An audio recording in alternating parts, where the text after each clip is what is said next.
Glória a Deus. Eu tenho uma mensagem aqui no meu coração para compartilhar com vocês, que ela é bem profunda, sabe assim? Mas eu estou colocando aqui no meu cronômetro. Eu estou colocando aqui no meu cronômetro 59 minutos, tá? Eu sei que não dá tempo para ministrar ela toda. Eu já ministrei ela em alguns lugares, inclusive aqui em Fortaleza, nessa temporada, teve uma igreja onde eu fui ministrar e eu preguei um pedacinho dela para dar o gosto, assim, né, para o pessoal. Mas é uma mensagem muito importante e eu sinto que eu devo compartilhar isso com vocês. Até por causa da Cira e do Abdon, que estão entrando aí nesse projeto, né, que exige muita determinação, muita coragem, muita direção de Deus. Um trabalho evangelístico e com uma base de missões não é uma coisa fácil. E não há nada melhor na vida do que a gente tomar decisões tendo certeza de que está indo por um caminho que Deus aprova. Vocês concordam comigo? Saber que é da vontade de Deus é a melhor coisa que nos faz ter confiança nas coisas que nós escolhemos. Então, assim, ter confiança diante de Deus a respeito das escolhas, das decisões, dos projetos. E aí você pode pensar em todas as áreas da sua vida, um relacionamento onde você pretende casar com aquela pessoa, uma profissão que você pretende desenvolver, um curso universitário que você quer fazer, às vezes até uma viagem de um país para outro, de uma cidade para outra. Às vezes temos projetos que não sabemos se aquilo ali é ou não da vontade de Deus para a nossa vida. Então, ter confiança a respeito das escolhas que fazemos, das decisões que tomamos, eu acho que é uma das coisas mais básicas na vida do cristão. Vocês concordam comigo? E eu creio que nós temos textos bíblicos suficientes que nos ensinam sobre o que fazer para ter tal confiança. Como é que um crente sabe, tem convicção se algo é de Deus para ele ou não? Da onde vem essa certeza? Será que nós temos ensinamento bíblico neotestamentário, né? Coisa do Novo Testamento? Será que nós temos ensinamento bíblico suficiente que nos mostre como aprender a ouvir a voz de Deus, a aprender a discernir o que é de Deus para mim ou não, para tomar decisões certas, precisas, dentro do que nós chamaríamos de plano de Deus para a nossa vida? Eu acredito que sim. A gente não vai fazer um mergulho assim muito profundo, porque a gente não vai ter tempo para isso, mas eu queria mostrar para vocês, eu sei, tá, gente? Eu sei, alguns de vocês vão ficar chocados, impactados, porque a tradição evangélica mais comum não conhece as coisas que eu vou compartilhar aqui com vocês. Eu sou pentecostal, tá? Eu sou do fogo. Claro que quando a gente se reúne na igreja, eu prefiro falar 5 palavras com o meu entendimento para que as pessoas possam entender aquilo que eu estou dizendo, do que 10.000 palavras em outras línguas. Mas eu não duvidaria nada que eu fale em línguas mais do que todos vós. Como diria Paulo. A grande maioria das orações que eu faço na minha vida pessoal e particular é em línguas, porque ela é muito importante. Mas no meio pentecostal, nós temos alguns jargões, clichês evangélicos que nos atrapalham de enxergar a palavra de Deus. De forma geral, eu poderia dizer que a nossa tradição invalida a palavra de Deus. E quem sai perdendo somos nós. Porque a gente não enxerga o que a palavra de Deus diz. Acabamos ficando presos ao que nos dizem os nossos pregadores prediletos, ou a nossa denominação, a tradição cristã à qual a gente aderiu, e por aí vai. Mas o que eu quero falar com vocês é sobre a bênção de poder ouvir o seu próprio coração. Uma coisa que atrapalha o crente, que impede o crente de ouvir o seu coração, é a ideia de que o coração do crente é enganoso. Quem aqui já ouviu que o coração do homem é enganoso? Quem já ouviu? Por causa de quê? Por causa de Jeremias, capítulo 17, versículo 9. Nós temos um texto que diz: enganoso é o coração mais do que todas as coisas, sobremaneira ou desesperadamente corrupto, quem o conhecerá? Por causa de uma frase como essa, pinçada do seu contexto, as pessoas simplesmente desenvolvem teorias, filosofias e argumentações que desprezam a Bíblia como um todo. Ignoram o fato de que a Bíblia é uma revelação progressiva e não percebem que Deus ele vai tratar sobre esse assunto ao longo de todo o Antigo Testamento e vai resolver o problema no Novo Testamento. O problema é que pessoas se esquecem que nós estamos vivendo numa aliança superior, baseada em promessas superiores, que tem um mediador superior a Moisés, E que o povo do Antigo Testamento, embora tenha obtido bom testemunho pela sua fé, como diz Hebreus capítulo 11, versículo 39, nenhum deles alcançou a concretização da promessa, porque Deus havia provido coisa superior a nosso respeito. Então, tem muita gente até hoje querendo dançar como fez Davi, como fez Miriam, mas não observa o que Jesus Cristo disse. A verdadeira adoração não é daqui para trás, é daqui para frente.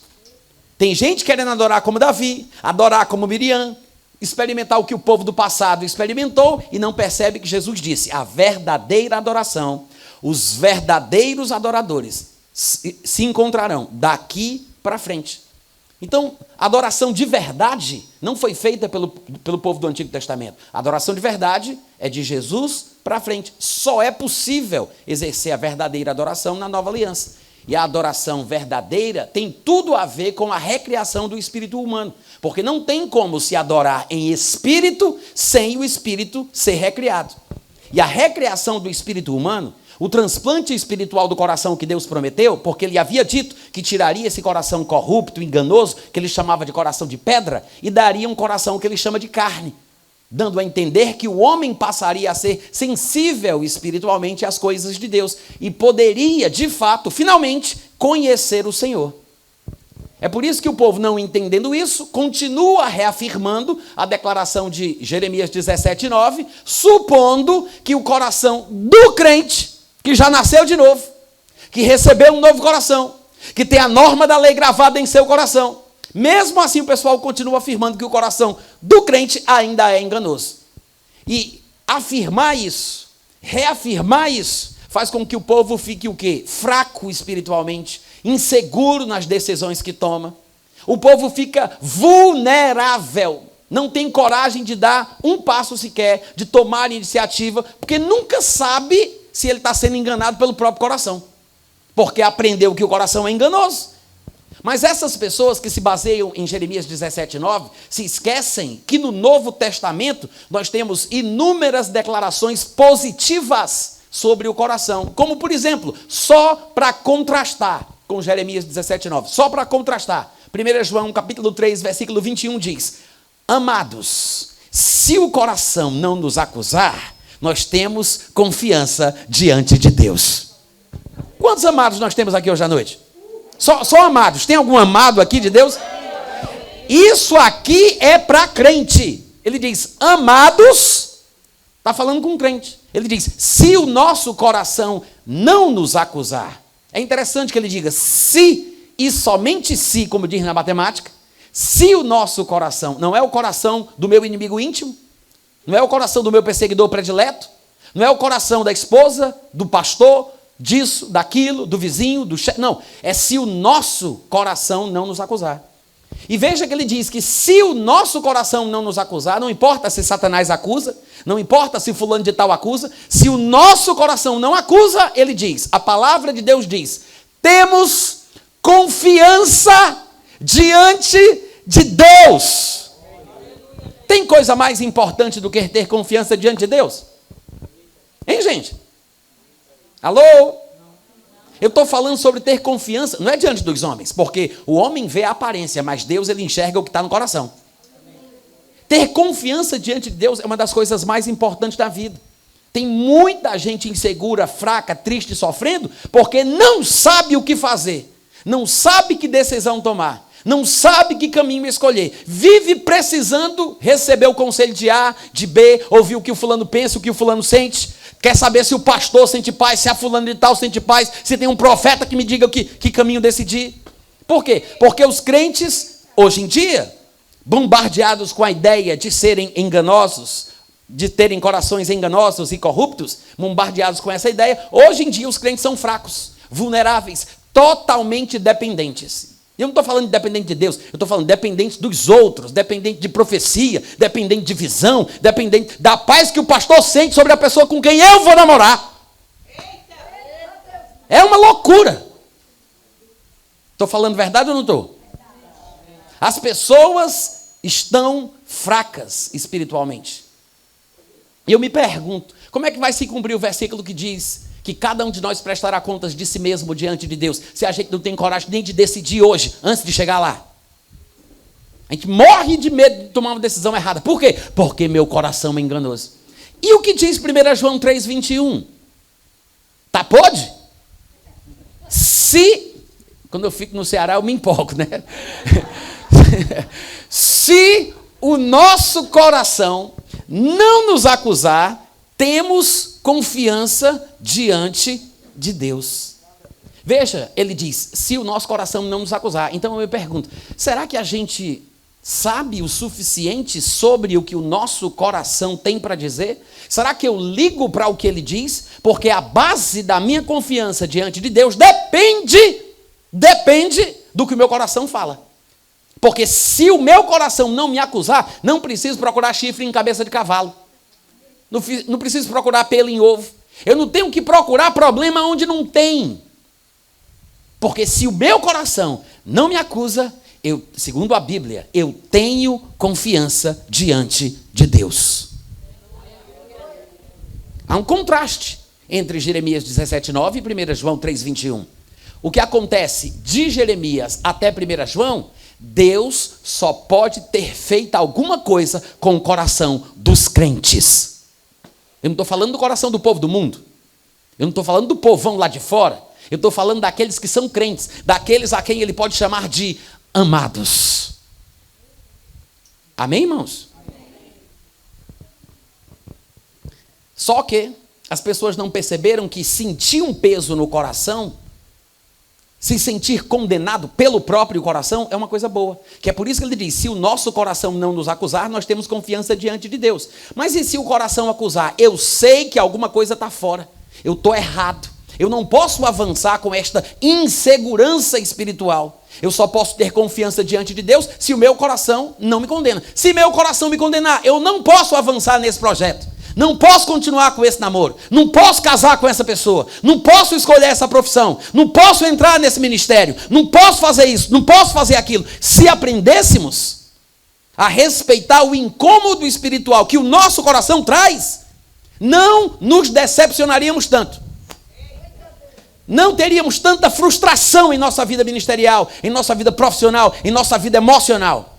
Se aprendêssemos a respeitar o incômodo que o nosso coração traz. Porque se o nosso coração não nos acusar, nós temos confiança diante de Deus. Não adianta tentar tapar o sol com a peneira.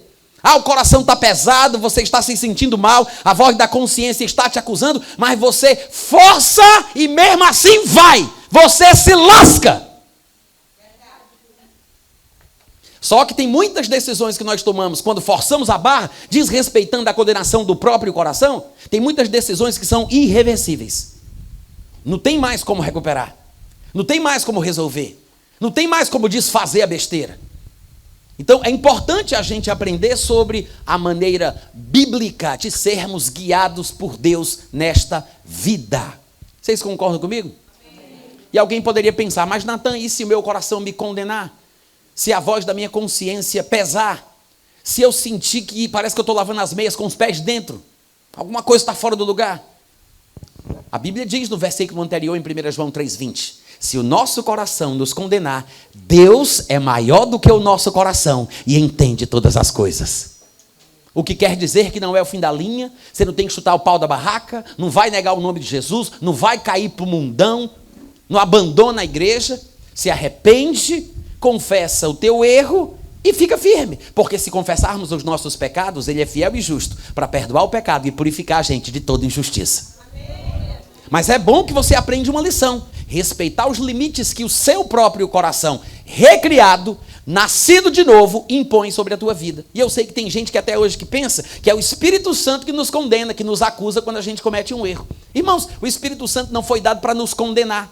Alguém vai dizer, mas não está escrito, Natan? Jesus disse, o Espírito Santo convencerá o mundo do pecado, da justiça e do juízo? Sim, convencerá o mundo do pecado, porque não creem em Jesus. Ele não está falando sobre a ação do Espírito na vida do crente.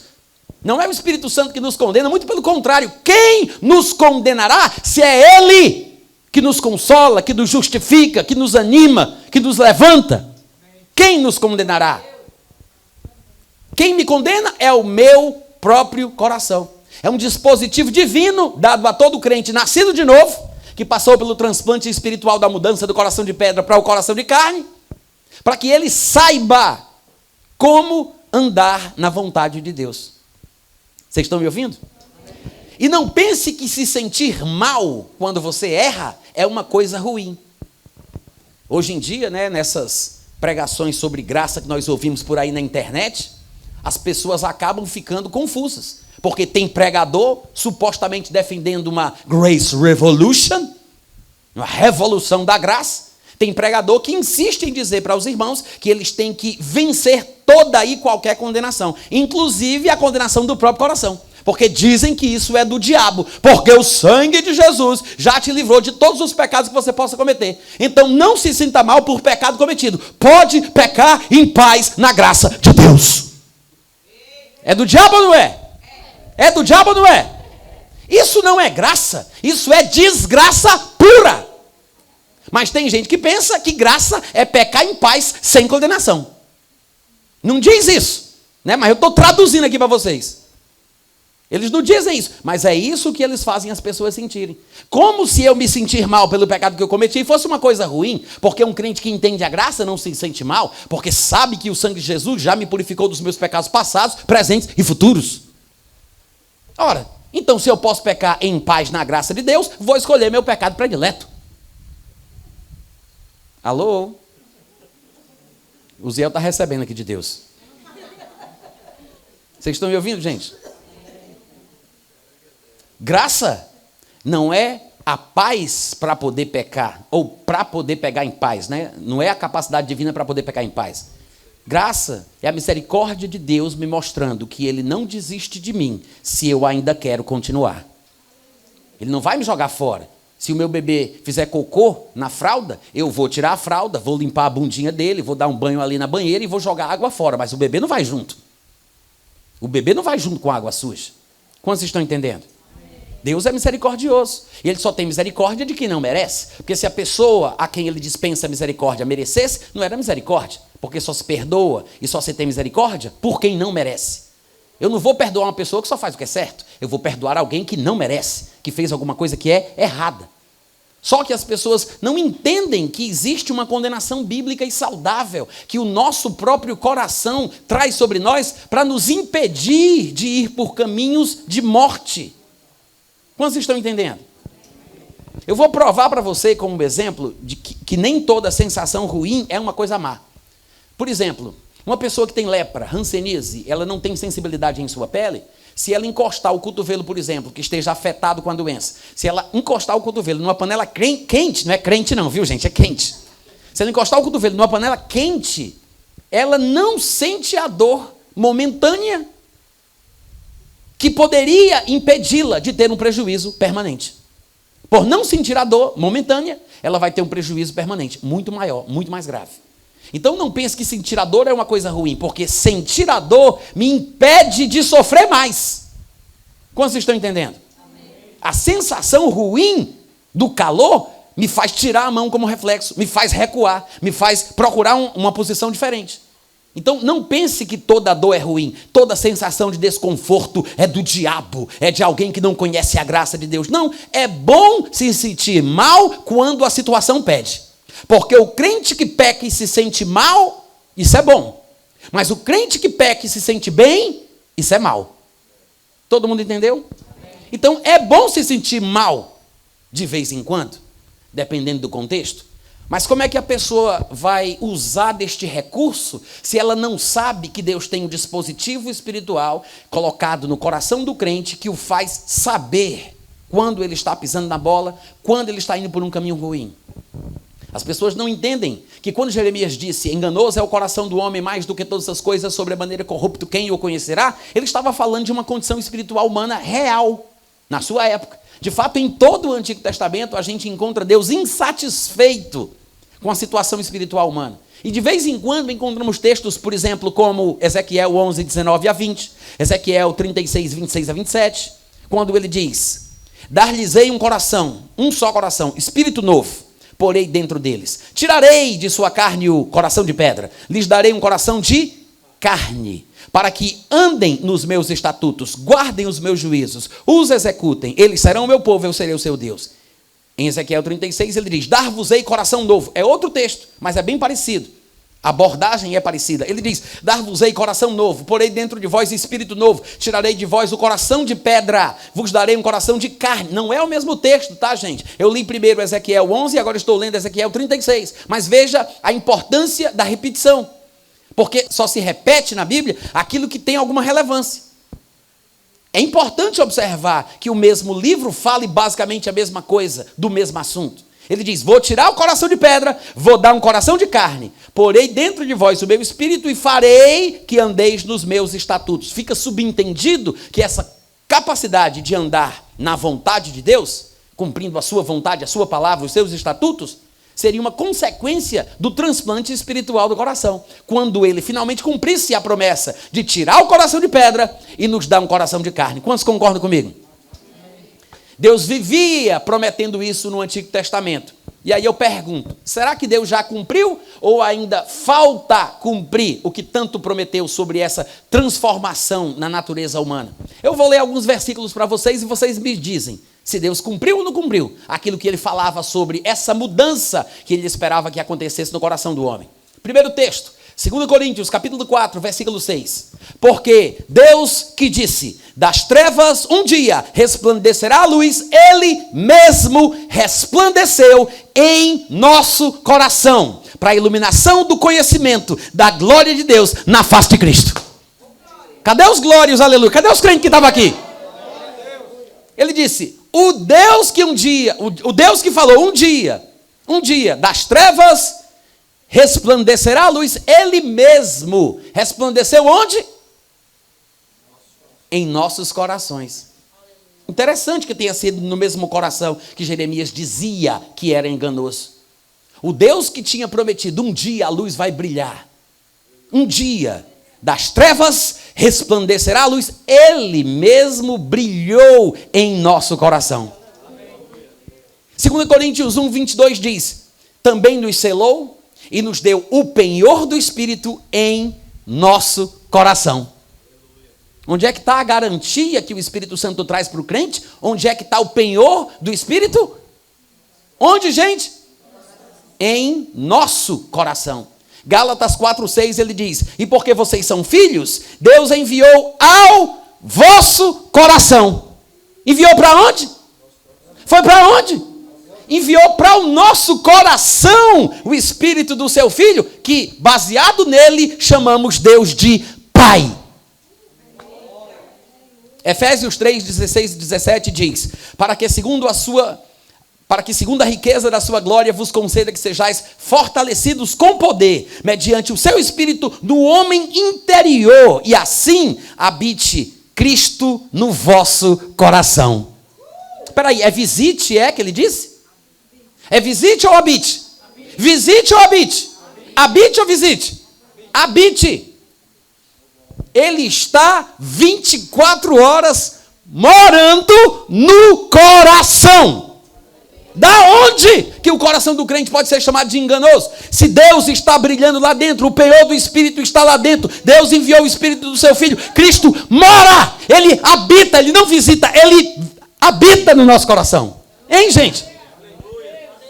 Por que a gente insiste nessa história de dizer que o coração é enganoso, se Deus está brilhando lá dentro? Eu não estou dizendo que tem muito crente confuso e não consegue ouvir a voz de Deus. Eu não estou dizendo isso. Eu sei. Eu estou falando aqui do mundo ideal, da vida ideal, mas eu conheço a vida real como ela é. Eu sei que tem muito crente confuso, igual o cachorro cego dentro do açougue. Sente o cheiro da bênção para tudo que é lado, mas não sabe onde é que morde. Eu sei disso. Muito crente perdido, sem rumo, perturbado, nervoso, triste. Tem muito crente que fica em depressão porque não sabe o que fazer da vida. Só queria ver um anjo, para o anjo trazer uma mensagem para ele. Mas eu estou dando aqui, gente, para vocês, talvez a informação mais preciosa que um crente como esse precisa ter. Aprender que existe sim promessas que falam a respeito desta confiança diante de Deus, que nós podemos e devemos ter na vida, para que não vivamos assim, capengando e puxando das pernas. sem certeza de nada, inseguros, fracos, não tem coragem de tomar iniciativa, tem medo de fazer qualquer projeto, não sabe o que é que vai acontecer, se é de Deus, se não é. A pessoa não sabe como ter convicção nas escolhas que faz. Está perdida. Vocês estão me entendendo? Romanos 5,5 diz: a esperança não confunde, porque o amor de Deus foi derramado em nosso coração, pelo Espírito Santo que nos foi dado. O amor de Deus foi derramado em nosso coração. Colossenses 3,15 diz: seja a paz de Cristo o árbitro. Adivinha onde? Onde? Onde a paz vai julgar? Em nosso coração. Para mim está muito claro que quando eu tenho paz no meu coração, eu posso ter confiança diante de Deus. Para mim está muito claro. O que me falta é entender como ouvir o meu próprio coração. Aprender a ouvir o coração. E se preciso for, dependendo da vida, do estilo de vida que como crente eu venho levando, se preciso for, eu preciso limpar o meu coração, me purificar das imundícies que penetraram em meu coração. Porque, pelo estilo de vida que eu tenho, eu posso sobrecarregar o meu coração. Jesus, fazendo advertências a respeito desse assunto, lá em Lucas capítulo 17 ou 21, ele disse que não, acautelai-vos por vós mesmos, para que não fique sobrecarregado o vosso coração, para que aquele dia não vos apanhe de surpresa. Porque é possível que um temente a Deus, um religioso, uma pessoa de Deus, fique com o coração sobrecarregado, com as orgias, com as comedices, as bebedices, as preocupações deste mundo, e perca a sensibilidade. Assim como uma pessoa que bebe café quente, cauteriza o céu da boca e a língua, e não sente mais nada pegando o bolo direto do fogo, não é? Coisa que eu não consigo fazer. Oh. Se eu pegar uma gotinha de café quente do que o abdômen toma, eu morro. Minha língua queima na hora. Eu não desenvolvi essa mutação genética. O nome disso é cauterização, né? A pessoa cauteriza, queima o céu, a língua, perde a sensibilidade. Quantos aqui sabem que tem gente que pega o café quentão e bota na boca e parece que não está sentindo nada? Quem sabe? Sei. Não é verdade? É você, né, Mônica? Eu não sei quem fui, né? Eu não consigo fazer isso, mas tem gente que consegue. Vou usar isso como ilustração. Nós fazemos coisa parecida com o nosso coração. A gente força a barra, força a barra, força a barra. Chega um momento que para a gente já não incomoda mais. A gente avança numa coisa que não deveria, porque já não liga para o incômodo que sente em nosso coração. Aprendemos a nos auto-sabotar. Vocês entenderam? Aprendemos a nos auto-sabotar. A gente se justifica, a gente explica, eu explico, Freud explica, e a gente vai num caminho que vai ser ruim, vai ser perigoso, não vai ser feliz. Então, é preciso a gente aprender. Há muitos textos do Antigo Testamento falando sobre a importância desse, o que eu chamo de transplante espiritual do coração. Há muitos textos. Li alguns para vocês, mas um que pode servir aí de anotação na pesquisa de vocês, né, depois que vocês estiverem pensando sobre isso. Jeremias 31, do 31 ao 34, quando ele diz, eis aí vem dias, falando do tempo que a gente vive, tá? Eu já vou deixar bem claro que Jeremias está falando sobre o futuro, que é a nossa realidade. Ele está falando do tempo da nova aliança. E vai ficar claro no texto. Ele diz, eis aí vem dias, diz o Senhor, que firmarei nova aliança. Quantos estão na nova aliança aqui? Então você sabe, ele está falando dos nossos dias. Eis aí vem dias, diz o Senhor, que firmarei uma nova aliança com a casa de Israel, com a casa de Judá. E nós somos participantes dos valores espirituais dos judeus, como Paulo fala muito bem lá em Romanos 15, 27. Ele diz, não conforme a aliança que fiz com os seus pais, no dia em que os tomei pela mão para os tirar da terra do Egito, a primeira aliança, a aliança mosaica, porquanto eles anularam a minha aliança, não obstante eu os haver desposado, diz o Senhor, porque esta é a aliança que firmarei com a casa de Israel depois daqueles dias, depois da morte, sepultamento, ressurreição, assunção e glorificação de Jesus Cristo. Depois daqueles dias, diz o Senhor, na mente lhes imprimirei as minhas leis, também no coração eu vou escrever as minhas leis. Aí sim, eu serei o seu Deus, eles serão o meu povo. E nessa época, não ensinará jamais cada um ao seu próximo, dizendo, deixa eu te mostrar o Senhor. Conhece o Senhor. Por que não? Porque na nova aliança, com as leis de Deus gravadas no coração, todos me conhecerão, desde o menor até o maior deles. Uau! Ele está falando sobre conhecimento individual particular. Eu não vou precisar que alguém me diga o que é certo ou o que é errado. Como é que Deus age, como é que ele não age, o que ele quer, o que ele não quer. Na nova aliança, pelo que parece, eu posso ter contato direto com Deus, falar com Deus, ele falar comigo e eu ouvir o que ele disse. Não sei por que ainda tem crente hoje que insiste em procurar recado da parte do Senhor. Tu tem um recado para mim aí, crente? Tem um recado para mim aí, crente? Irmão, eu tenho um recado para ti agora. E eu falo, eu sou pentecostal, eu sou do fogo. Mas, às vezes, a nossa tradição invalida a palavra de Deus. Da onde que eu vou querer receber recado de Deus, gente? Da onde? Pelo amor de Deus. Deus habita na minha casa.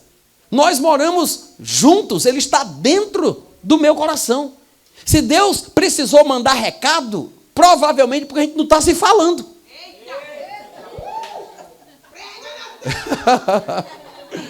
Provavelmente é porque a gente não está se falando. Alguma coisa está errada ou não está? Está de mal, né? Um do outro.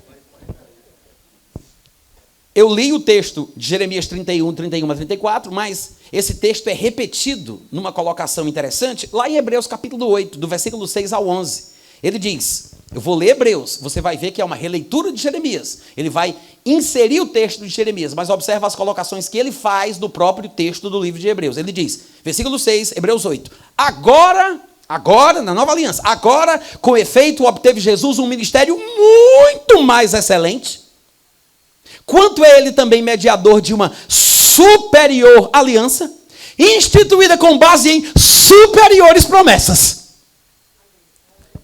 Superior promessa, superior aliança, superior mediador. Esquece a lei, esquece Moisés, esquece a situação espiritual do povo do passado. Porque você está vivendo o melhor tempo da vida. E você vai ter certeza, quando eu começar a lhe lembrar daquelas passagens que dizem, profetas, reis, sábios, quiseram ver, quiseram ouvir, mas não puderam. Mas nós estamos vendo e ouvindo. Nós estamos neste período que os profetas anelavam, almejavam alcançar. Nós estamos vivendo nessa época. Então ele diz, estamos de fato numa aliança superior com base em superiores promessas, porque Jesus tem um ministério muito mais excelente do que Moisés. Aí ele diz, porque se aquela primeira aliança tivesse sido sem defeito, ele já disse claramente, a primeira aliança era defeituosa. E eu não entendo por que ainda tem crente vivendo ou querendo viver à luz de aliança antiga, quando as regras da nova aliança são infinitamente melhores e superiores. Amém, gente? Ele diz, essa aliança era defeituosa. Se ela tivesse sido sem defeito, ele nem teria buscado lugar para uma segunda, mas como era defeituosa, ele os repreende dizendo, aí ele cita Jeremias, eis aí vem dias, diz o Senhor, que firmarei nova aliança com a casa de Israel, a casa de Judá, não segundo aquela aliança, porque agora o que eu vou fazer é o seguinte, eu vou colocar a lei dentro do coração. Isso não vou colocar mais nas tábuas de pedra, eu vou colocar a lei dentro do coração. Foi o texto de Jeremias que a gente leu. Ele não está falando que nós não temos lei na nova aliança. Eu sei que tem uns doidos por aí na internet falando que a gente não vive debaixo da lei, mas esse povo que fala isso é porque não entende que nós não estamos sem lei para com Deus. Nós estamos debaixo da lei de Cristo, a lei perfeita da liberdade. Não é que não tenhamos lei. A lei saiu das tábuas de pedra e passaram para dentro do nosso coração. Pelo contrário, em vez de a gente ler a lei, a gente tem a lei. Por quê? Se ela foi escrita dentro do meu coração, está tão perto que minhas mãos nem podem tocar.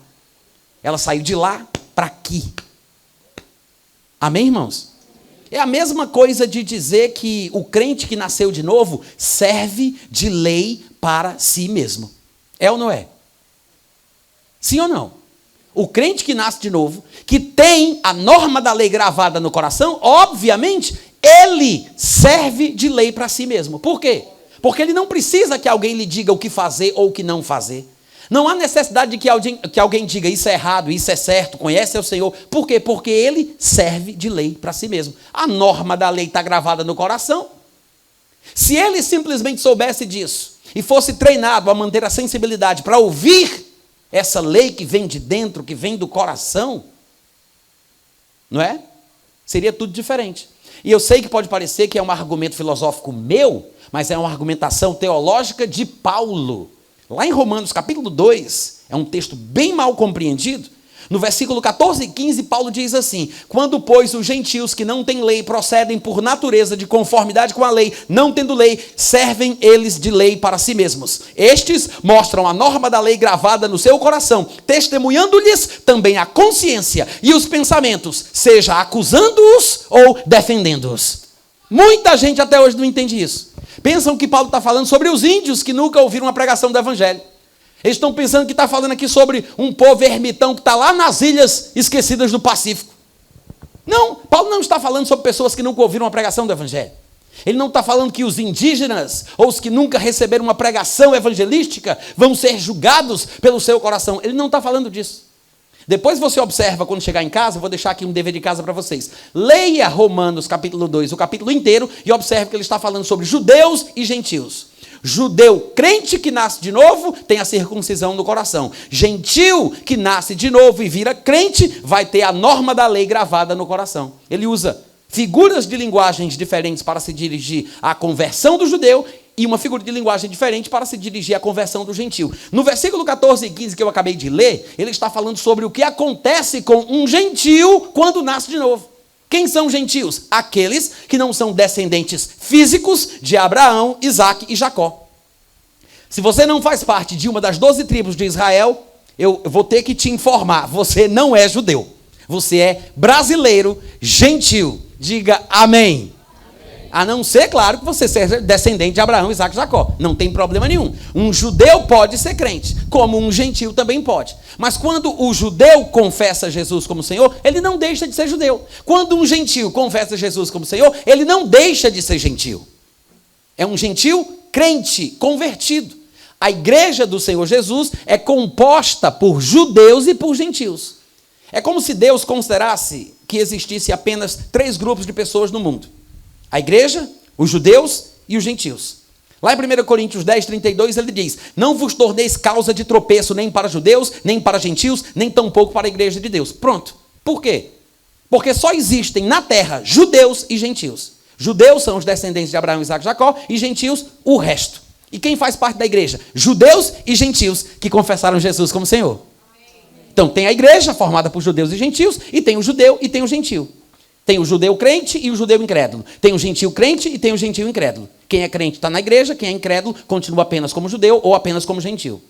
Mas se você é crente e é gentil, você é um gentil crente.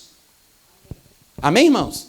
É preciso explicar isso, porque tem muita gente hoje em dia querendo convencer o povo de que eles são o Israel de Deus. Porque não entendem o que Paulo fala lá em Gálatas capítulo 6.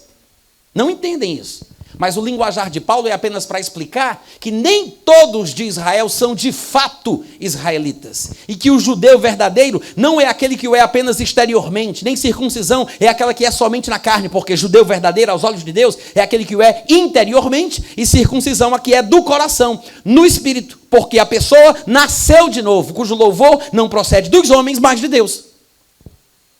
Vocês podem dizer amém de vez em quando? Amém. Muito obrigado. Então, o que é que Paulo está dizendo aqui em Romanos 2, 14 e 15? Ele está falando de gentios que se converteram. Vou ler de novo o texto e vou explicar. Olha só, ele diz: quando, pois... Depois vocês olham o contexto, tá? Não dá para a gente pregar a Bíblia toda numa noite só. Então, ele diz: quando, pois... Ele está falando sobre essa questão de conversão, judeu, gentil, a igreja, etc. Quando, pois, os gentios... Nós, que somos gentios brasileiros... Quando, pois, os gentios que não têm lei... Ele está falando da lei de Moisés. Nós, como gentios... Não fomos ensinados a guardar a lei de Moisés. Somos brasileiros, gentios. Não fomos ensinados nos costumes dos judeus. Não fomos ensinados desde a infância a guardar a lei de Moisés. Então, quando os gentios que não têm lei procedem por natureza de conformidade com a lei, pode ter certeza de uma coisa. Paulo não está falando de pecadores gentios ou de gentios pecadores. Ele está falando de gentios que nasceram de novo e receberam a natureza de Deus. Não tem como um gentio que não nasceu de novo proceder por natureza de conformidade com a lei. É impossível. A única coisa que faz com que um gentio ou judeu ande de conformidade com a lei é quando ele recebe um coração de carne. É quando acontece com ele o transplante espiritual do coração. É quando ele nasce de novo e, como Deus disse, ele dá um coração novo, ele coloca um espírito novo, ele coloca o espírito dele dentro e escreve a sua lei no coração daquela pessoa. Aí sim, quando um gentio que não tem a lei de Moisés procede por natureza de conformidade com a lei, porque nasceu de novo e tem uma nova natureza, este gentio, mesmo que não tenha a lei, ele serve de lei para si mesmo. Por quê? Porque ele mostra pela sua vida, não importa se ele guarda o sábado, se ele segue a regra dietética dos judeus, se ele usa um kippá, se ele usa aquele berrante de boi de Israel, se ele fala em hebraico, Yeshua HaMashiach, porque a salvação vem dos judeus, mas não temos que viver como judeus para sermos salvos. Amém, gente? Mas se um gentio procede por natureza de conformidade com a lei, esse gentio que nasceu de novo, porque tem uma nova natureza, e por isso consegue ter esse procedimento, ele mostra que a norma da lei foi gravada em seu coração. Que é exatamente o cumprimento da promessa. Vou tirar o coração de pedra, vou dar um coração de carne e vou escrever a lei no seu coração. Aleluia. Quem recebeu um novo coração do Pai? Amém. Coração regenerado. Eu nem sei como é o resto da música. Mas tem uma musiquinha que fala isso, não fala? O que eu quero dizer com isso, gente? Eu quero dizer que todos os grandes santos do passado, aqueles que são citados, por exemplo, lá em Hebreus capítulo 11, que o capítulo 11 ele faz uma listagem de heróis da fé, né? Homens que pela fé obtiveram bom testemunho. Ele cita Abel, ele cita Enoque, ele cita Noé, ele cita Abraão, ele cita Isaac, ele cita Jacó, cita Sara, cita Moisés, ele cita José, ele cita os israelitas, Raabe, ele cita Gideão, e depois diz Baraque, Sansão, Jefté, Davi, Samuel, os profetas. É um mundo de gente. Aí, como se não bastasse, depois que ele diz tudo isso, quando chega lá no versículo 39, ele fala, ora, todos estes, e os outros que ele não teve tempo para citar, porque ele diz que não tem tempo para citar todo mundo.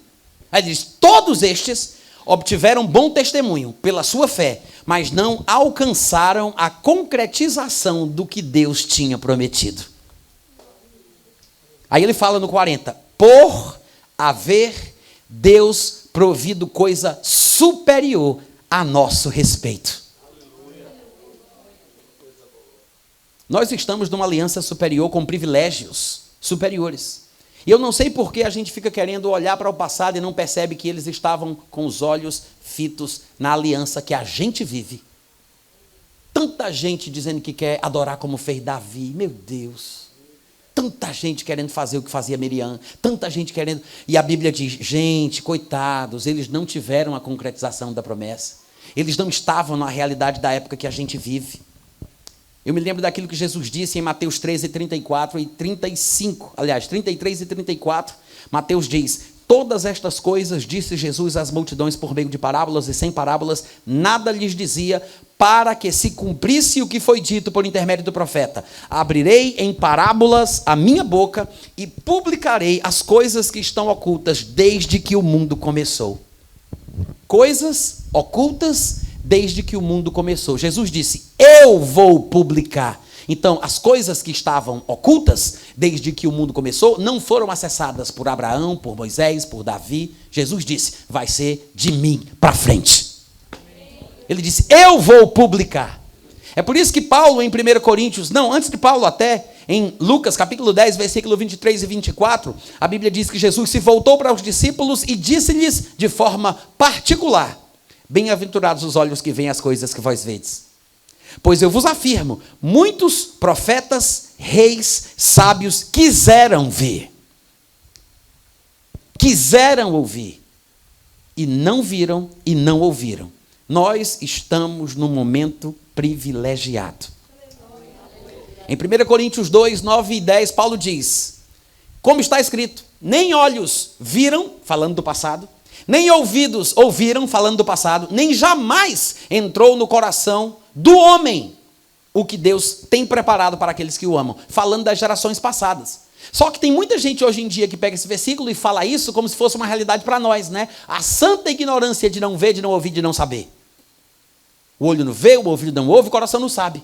E o pessoal pensa que isso confirma a nossa ignorância espiritual, como se fosse uma coisa que só Deus pudesse ter conhecimento. Mas ele não está falando da situação espiritual do crente da Nova Aliança, ele está falando do povo do Antigo Testamento. Olha a conjugação verbal. Ele disse, os olhos do passado não viram, os ouvidos não ouviram, não entrou no coração do povo que viveu atrás, não do povo da Nova Aliança. Como é que a gente sabe, Natan? Porque no versículo seguinte ele diz, mas Deus nulo, não é nulo de anulado não, é nulo para a gente. Ele nulo revelou pelo Espírito Santo, porque o Espírito a todas as coisas perscruta, averigua minuciosamente até mesmo as profundezas de Deus.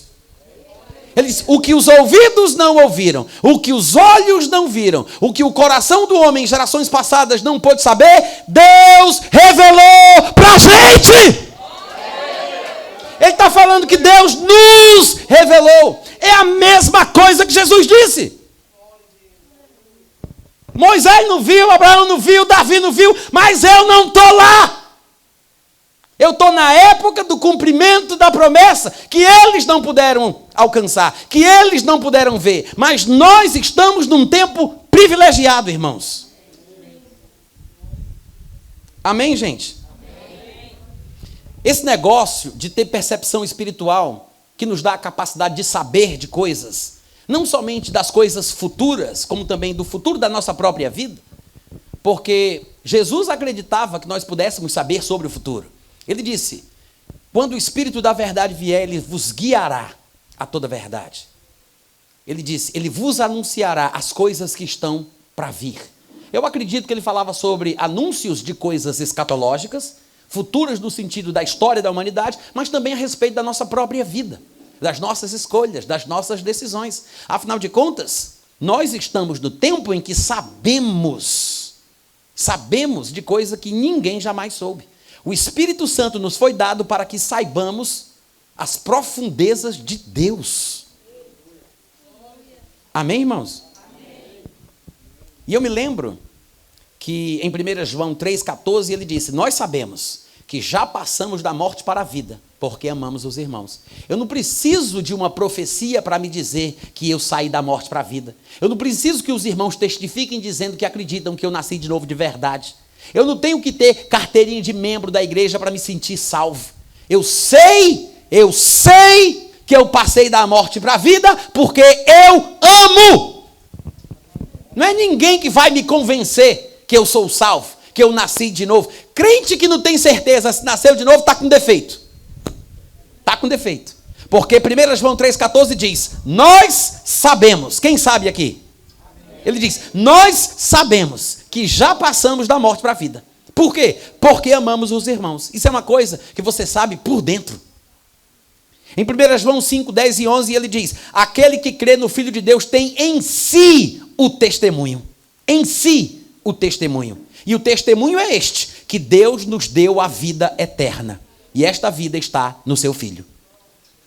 Em Romanos 8,16 ele diz, o próprio Espírito Santo testifica com o nosso espírito que nós somos filhos de Deus. Isso quer dizer o quê? O testemunho que o Espírito Santo dá é o testemunho que o meu espírito tem. Ele não disse, o Espírito Santo testifica ao nosso espírito, para o nosso espírito. Ele disse, o Espírito Santo testifica com o nosso espírito.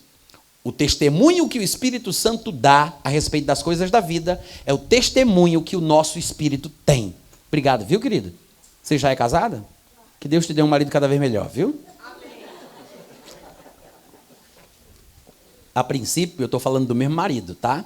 Porque hoje em dia a gente não pode dar lugar nem ao diabo nem aos irmãos. Tem que explicar tudo. Chega aí, Osiel. Amém, gente? O próprio Espírito testifica com o nosso espírito que somos filhos. Gente, saber que eu sou filho é a coisa mais importante dessa vida. Se é assim que eu sei que eu sou filho, por dentro, por que não posso saber da mesma forma das coisas mínimas? Por dentro, no meu coração, no meu espírito.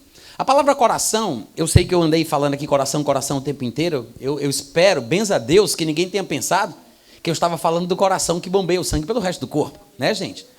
Porque se o coração do qual eu estou falando é o coração do nosso corpo, não faz o menor sentido. Claro que a palavra coração é usada de forma figurativa, porque o nosso coração, o órgão que bombeia o sangue pelo corpo, é um dos órgãos mais importantes do nosso ser. É ele que bombeia o sangue e a gente sabe pela Bíblia que a vida da carne está no sangue. Então, se a vida da carne está no sangue, é o coração que bombeia o sangue, enquanto o coração funciona, tem a vida. É um dos primeiros a funcionar e um dos últimos a parar de bater. Então, o coração serve de ilustração sobre a parte mais importante do nosso ser. E como a Bíblia é uma revelação progressiva, no Novo Testamento, nos textos de Paulo, a gente aprende a constituição do gênero humano. Ele diz em 1 Tessalonicenses 5,23, e o Deus da paz vos santifique em tudo. E logo em seguida ele diz o que é tudo, o que é que constitui o ser humano. Ele diz que o Deus da paz vos santifique em tudo, e todo o vosso espírito, alma e corpo sejam conservados íntegros e irrepreensíveis para a vinda de nosso Senhor e Salvador Jesus Cristo. Então, o ser humano é um espírito, tem uma alma e habita dentro de um corpo.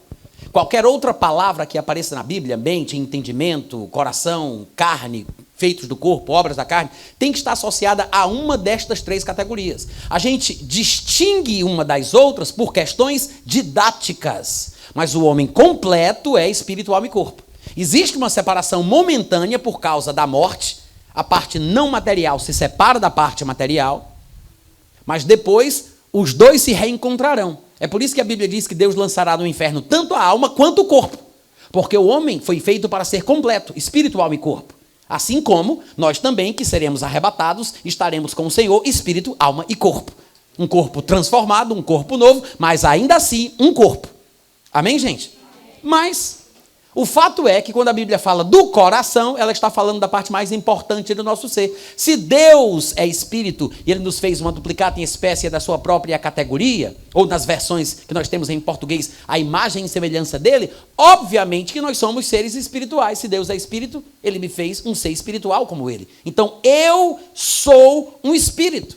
É por isso que Paulo diz, se eu orar em outra língua, o meu espírito que ora. Por quê? Porque eu sou um espírito, que tenho uma alma que é formada por qualidades intelectuais e emocionais, que habito dentro de um corpo, com os milhares, centenas, milhares de sentidos que o nosso corpo tem, embora 5 deles sejam mais populares, né? Visão, audição, tato, paladar e olfato, mas há centenas de sentidos em nosso corpo. O que significa? Que quando a Bíblia fala sobre o nosso coração, ela está falando sobre o nosso eu verdadeiro, o nosso verdadeiro ser, que é o ser espiritual, o nosso eu, né? Hoje em dia as pessoas dizem, eu tenho que crucificar o meu eu. Por quê? Porque o povo tem essa mania de inventar frase que é contra o que a Bíblia diz. Não temos que crucificar o nosso eu. Sou eu que crucifico a minha carne. Vamos lá, gente. Estou pregando muito bem hoje à noite. Cadê os amigos? Aleluia. Paulo diz, em 1 Coríntios 9, 27, eu esmurro o meu corpo. Não é o meu corpo que vai esmurrar eu. Eu esmurro o meu corpo. Os que são de Cristo crucificaram a sua carne com as suas paixões e concupiscências. A cruz não é para o eu.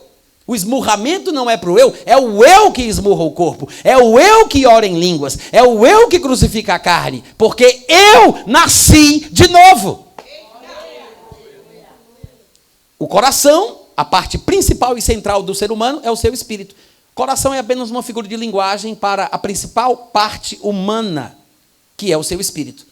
Parte essa com a qual entramos em contato com Deus, na qual adoramos a Deus em verdade, em espírito e em verdade, né? Se eu orar em outra língua, é o meu espírito que ora de fato. É por isso que lá em 1 Coríntios 2,11, Paulo diz assim, porque qual dos homens sabe das coisas do homem, senão o seu próprio espírito que nele está? Assim também as coisas de Deus, ninguém as conhece, senão o Espírito de Deus.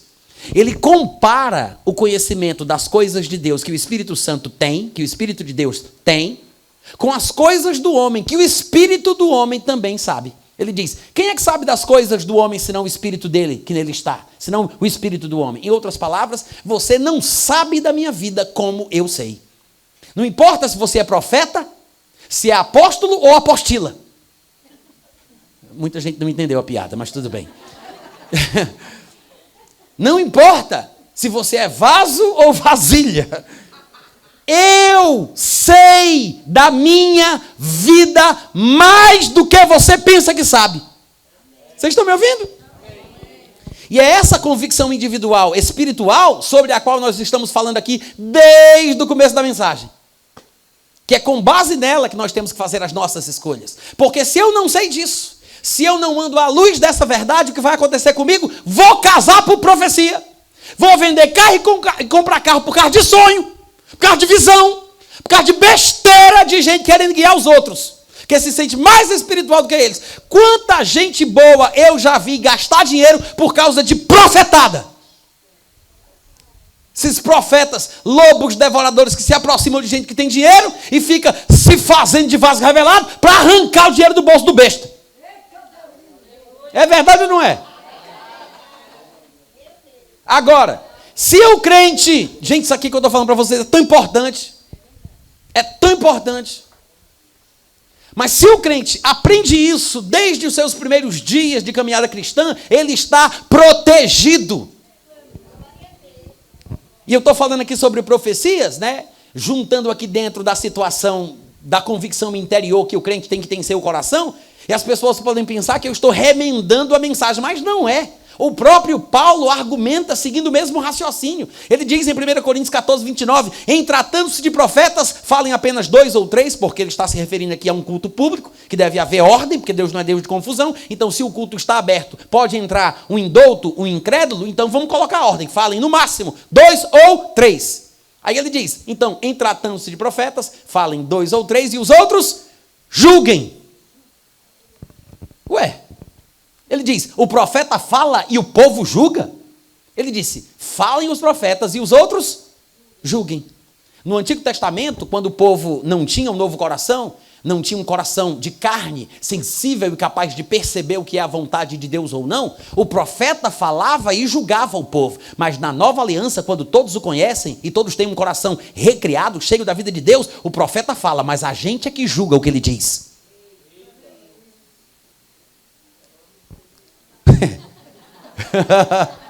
Vocês estão me ouvindo? Por quê?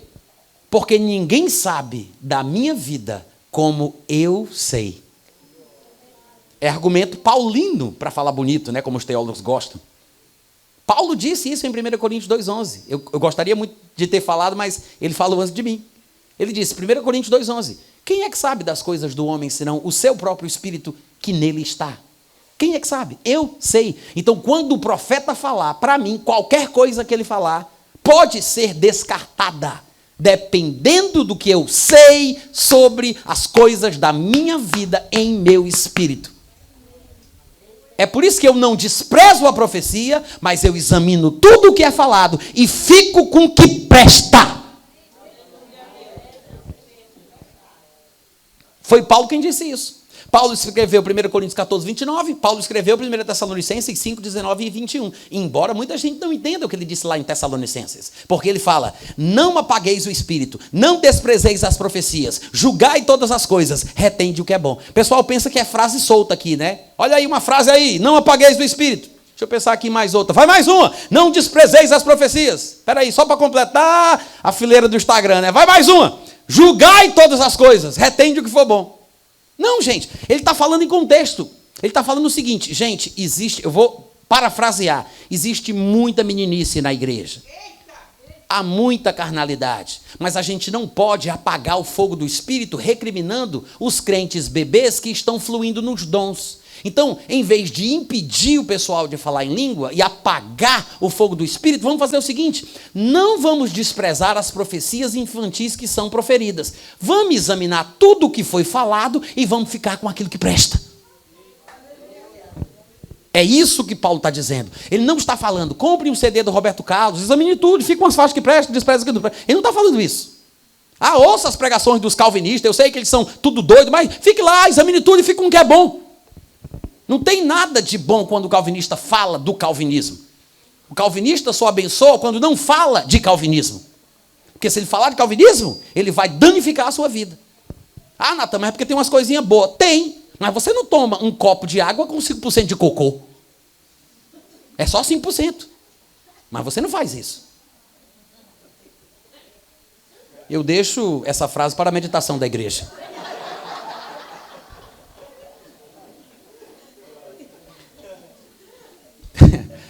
Em tempos modernos é preciso uma linguagem moderna. 1 Coríntios 14, 29, gente, está falando sobre julgar a profecia, não o profeta, tá?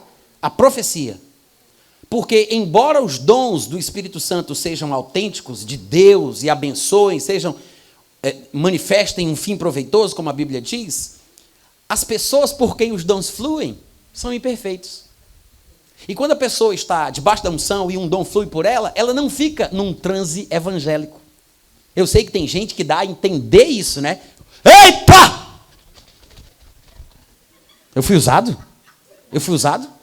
Tem gente que dá essa impressão, mas isso é meninice. É meninice. A pessoa não fica em transe. Ela não é possuída. Não é Deus que está usando ela. Não é. O espírito do profeta é sujeito ao profeta. E você pode observar, o Espírito Santo vem sobre ela, mas ela fala um português maldito do mesmo jeito que não aprendeu na escola.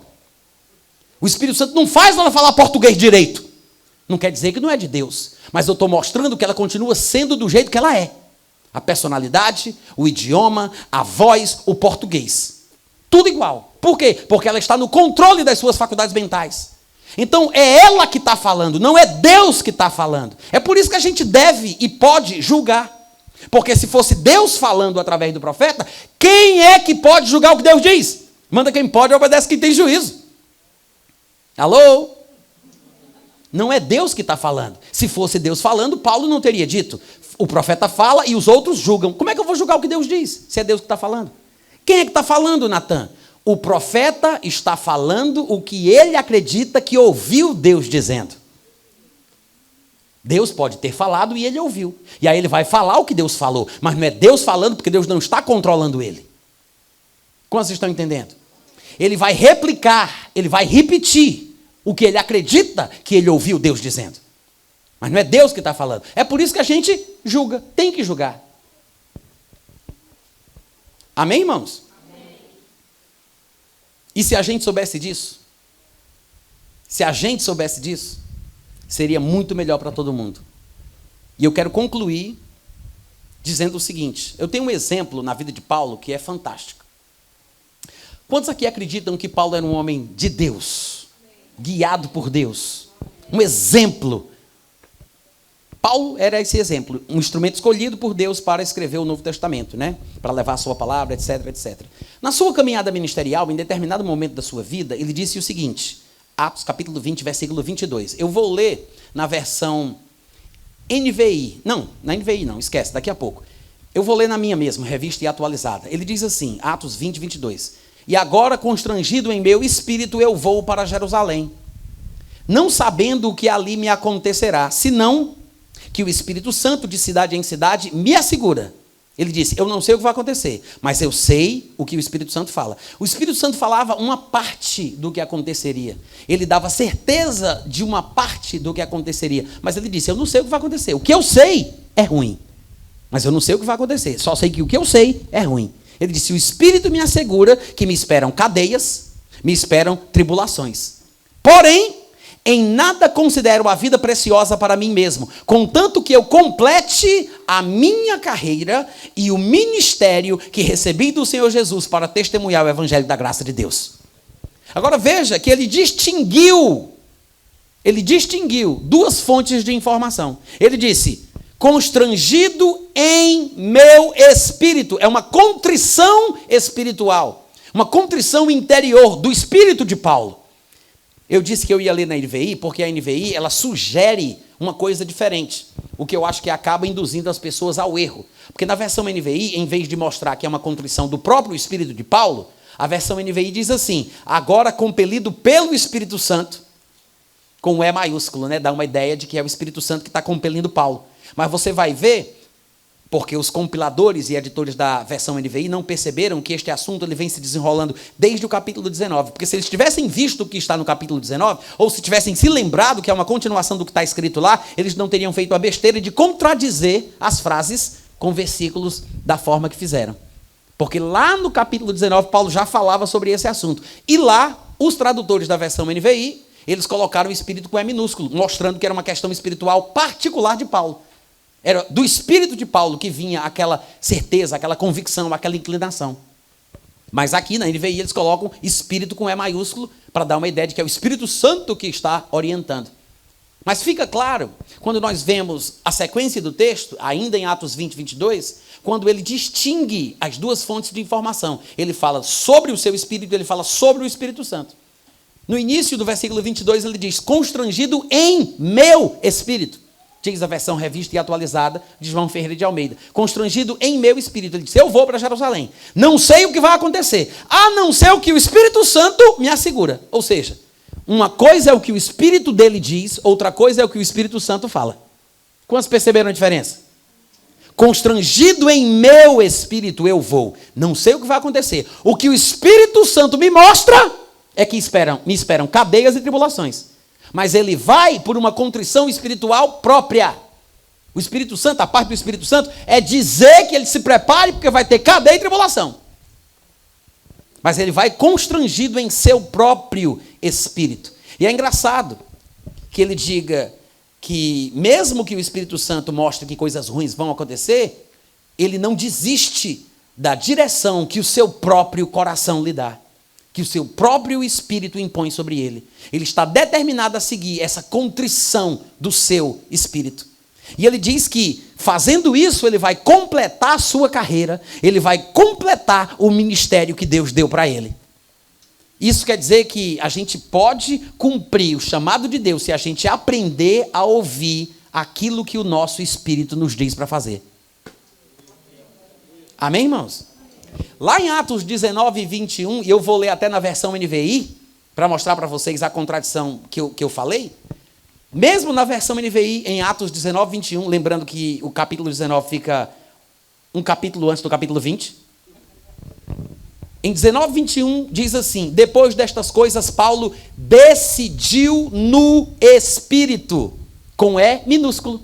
Aí está a NVI colocando o E minúsculo, mas no capítulo posterior eles colocaram o E maiúsculo como se fosse uma coisa do Espírito Santo. E não perceberam a confusão que estavam fazendo, confundindo o povo que vai ler a versão. Mas é uma decisão espiritual de Paulo, é uma coisa espiritual do seu próprio coração. Ele diz, o texto diz, Paulo decidiu no Espírito. Na versão revista e atualizada diz assim, cumpridas estas coisas, Paulo resolveu no seu espírito ir a Jerusalém. Passando pela Macedônia, pela Acaia, considerando que depois de haver estado ali, importava-lhe também ver Roma. Então, nós sabemos que essa decisão de Paulo de ir a Jerusalém é uma questão que parte do seu coração. Ele parece acreditar que seguir essa contrição espiritual particular, interior, é uma forma de cumprir o chamado de Deus para a vida dele. Quantos estão entendendo? Aí, passa um pouquinho mais para frente, chega lá no capítulo 21, diz a Bíblia que, encontrando os discípulos, eles estão de viagem, tá? Encontrando os discípulos, permanecemos lá durante 7 dias. E eles, movidos pelo Espírito, recomendavam a Paulo que não fosse a Jerusalém. E agora? Quantos lembram desse texto? Movidos pelo Espírito, recomendavam a Paulo que não fosse a Jerusalém. E você, ia ou não ia? Irmãos movidos pelo Espírito dizem, não vá para Jerusalém. Mas a gente já viu em versículos anteriores que Paulo resolveu em seu espírito ir para Jerusalém. Será que podemos confiar nestas direções que surgem em nosso próprio coração, em nosso próprio espírito? Vamos ler o texto, vamos continuar. Recomendavam, movidos pelo Espírito, que Paulo não fosse a Jerusalém. Passados aqueles dias, aí olha o que é que Lucas fala. Tendo-nos retirado, prosseguimos viagem. Acompanhados por todos, cada um com sua mulher, com seus filhos, até fora da cidade, ajoelhados na praça, oramos. E despedindo-nos uns dos outros, então embarcamos e eles voltaram para casa. Os discípulos daquela cidade, movidos pelo Espírito, recomendavam a Paulo e aos seus companheiros de ministério, dos quais Lucas fazia parte, porque é Lucas que está escrevendo aqui na primeira pessoa do plural. recomendavam a Paulo e os seus companheiros que não fossem para Jerusalém. Eles ouviram a recomendação, eles estavam movidos pelo Espírito.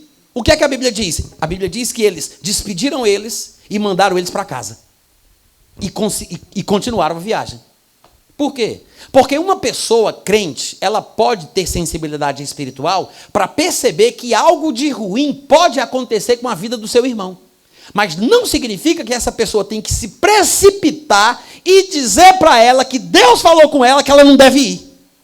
Eu posso perceber que algo de ruim está para acontecer com você, mas às vezes é para eu simplesmente orar pela tua vida, interceder pela tua vida, te dar ânimo e dar coragem, e não para me meter no chamado da outra pessoa, na história da outra pessoa, na vida da outra pessoa e recomendar que ela não vá. Porque um crente fraco, se não fosse Paulo, já tinha tremido das pernas e tinha desistido da viagem. Eu não é? Mas o que foi que Paulo fez? Ele disse: homem, vá para casa. Nós precisamos de crentes mais convictos naquilo que sabem que Deus quer para eles, para mandar esse povo ir para casa. Vocês estão me ouvindo? Eles vão para casa. Aí mais na frente, no capítulo 21, versículo 10 a 15, diz assim: demorando-nos ali alguns dias, desceu da Judeia um profeta. Diga, agora é um profeta. Porque no texto do versículo 1 ao 6 do capítulo 21 diz que, encontrando os discípulos, eram crentes comuns, gente da igreja. Agora é um profeta, chamado Ágabo, vindo ter conosco, pegou o cinto de Paulo, se amarrou ele mesmo as suas próprias mãos e os seus próprios pés. Aí ficou lá amarrado, coisa de profeta, né? Que bastava ele dizer, mas profeta tem os seus caqueados.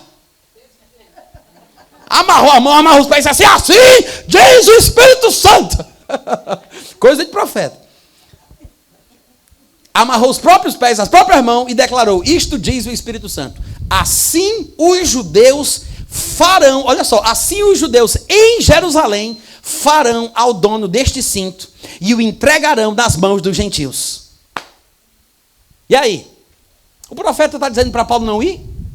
Não, ele disse: em Jerusalém farão isso com ele. Ele não está dizendo para não ir. Pelo contrário, ele está dizendo: isto vai acontecer em Jerusalém. Fica implícito que o Senhor, pelo profeta, está confirmando o que Paulo já sabia. Paulo não está sendo informado. Não é um recado de Deus.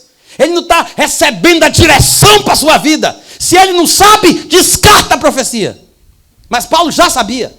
Ele disse: eu vou resolvido em meu espírito. Eu não sei o que vai acontecer, mas o Espírito Santo já me garantiu: você é preso e vou passar por tribulação. Aí o profeta vem, isso é um profeta do Novo Testamento. Ele confirma o que o crente já deve saber. Crente da Nova Aliança não é guiado por profecia, é guiado pelo Espírito de Deus. Ele diz: em Jerusalém farão ao dono deste cinto e o entregarão nas mãos dos gentios. Aí Lucas, que está escrevendo o livro de Atos, ele diz: quando ouvimos, ele se inclui, quando ouvimos estas palavras, tanto nós como os daquele lugar, rogamos, Lucas disse, eu pedi também, eu roguei também, rogamos a Paulo que não fosse a Jerusalém. Curioso porque no mesmo capítulo 21 de Atos, do versículo 1 ao 6, Lucas, ele fala assim: os daquele lugar recomendavam a Paulo que não fosse a Jerusalém, mas quando nos retiramos, prosseguimos viagem e eles voltaram para casa. Ele diz: nós prosseguimos viagem, nós embarcamos. Mas agora ele diz: eu também pedi para Paulo não ir. Por quê? É um profeta falando, né, meu irmão? É um profeta, é o peso da autoridade, é o bigode grosso. Homem de Deus! Até Lucas tremeu das pernas. Ficou balançado, ficou tímido, perdeu a convicção. Aí ele recomenda, ele diz: nós todos rogamos a Paulo que não subisse a Jerusalém. Então Paulo respondeu: o que é que vocês estão fazendo, gente? Chorando, quebrantando o meu coração, me entristecendo? Eu estou pronto. Esse é o segredo. Ele disse: eu estou pronto, tanto para ser preso, como até para morrer em Jerusalém, pelo nome de Jesus Cristo. Como, porém, Lucas diz, como, porém, não o persuadimos, não o convencemos, conformados dissemos: Vamos fazer a vontade do Senhor, então. Ou seja, se ele pudesse, ele teria tirado Paulo da vontade de Deus. Se ele pudesse. Amigo de ministério, companheiro de viagem, escritor de coisas que Paulo fez, ele disse, se eu tivesse conseguido, eu tinha tirado Paulo da vontade de Deus. Ora, eu vou pensar sobre isso. Como pessoas que estão perto de você, se importando com a sua vida, se metem onde não são chamadas e acabam te atrapalhando. Se você for fraco, demente da cabeça, como você vai se deixar influenciar por uma pessoa bem intencionada em quem você confia? Cadê os amém, os aleluia? Aí ele disse, faça-se a vontade do Senhor. Passados aqueles dias, tendo feito os preparativos, subimos para Jerusalém. Então, no final das contas, eles foram. Mas fica uma dúvida no ar. Será que era mesmo de Deus, hein, gente? Porque está tudo registrado, mas fica faltando aí uma conclusão dessa história, né? A gente tem que ter aí tem que fechar esse negócio. Pois tem. A gente leu o capítulo 19, o capítulo 20, o capítulo 21. Quando chega lá no 23, Jesus aparece para Paulo. Versículo 11. Aí, na noite seguinte, o Senhor Jesus, pondo-se do lado de Paulo, disse, Paulo, tenha coragem, porque do modo porque deste testemunho a meu respeito em Jerusalém, assim importa que você também faça em Roma. Glória! Meu irmão, Jesus não tinha aparecido para Paulo dizendo, Paulo, eu estou te aparecendo, que o negócio aí vai ser brabo, mas eu vou te dizer, vá para Jerusalém. Não, Paulo disse, eu vou com base numa coisa dentro do meu coração. Constrangido em meu espírito, resolvido em meu espírito eu vou. Não sei o que vai acontecer. O Espírito Santo já me disse que é coisa ruim. Mas isso me leva a cumprir a minha carreira, a cumprir o meu ministério. E é como se Paulo estivesse dizendo, eu aprendi a fazer a vontade de Deus, dando ouvidos à voz do meu próprio coração. Aí chega Jesus e disse, isso aí, Paulo, tenha coragem para mandar o povo para casa. Tenha coragem para enfrentar as dificuldades. É porque a gente pulou aqui um texto. Tem a passagem também que nessa viagem ele cai numa ilha chamada de Malta, é picado por uma cobra. Os bárbaros da cidade dizem, com certeza esse homem é assassino. Se não fosse assassino, ele não tinha sido picado por essa cobra. O coitado escapou de um naufrágio, chega aqui para morrer. Aí Paulo sacode aquela bicha no fogo, a víbora. Aí o povo fica olhando, ele não morre, não morre. Não, assassino não, deve ser um Deus. Deve ser um Deus. Por quê? Porque bárbaros são assim. Eles julgam a vida das pessoas pelo que acontece ou pelo que deixa de acontecer. Aconteceu coisa ruim, é porque está em pecado. Aconteceu coisa boa, é porque Deus está abençoando. Bárbaros. Muito crente está julgando os outros pelas aparências. Mas só o homem de Deus sabe o que ele tem que fazer para continuar no plano de Deus para a sua vida. Quantos foram abençoados hoje à noite? Glória a Deus. Paz do Senhor. Até a próxima, em nome de Jesus. Amém.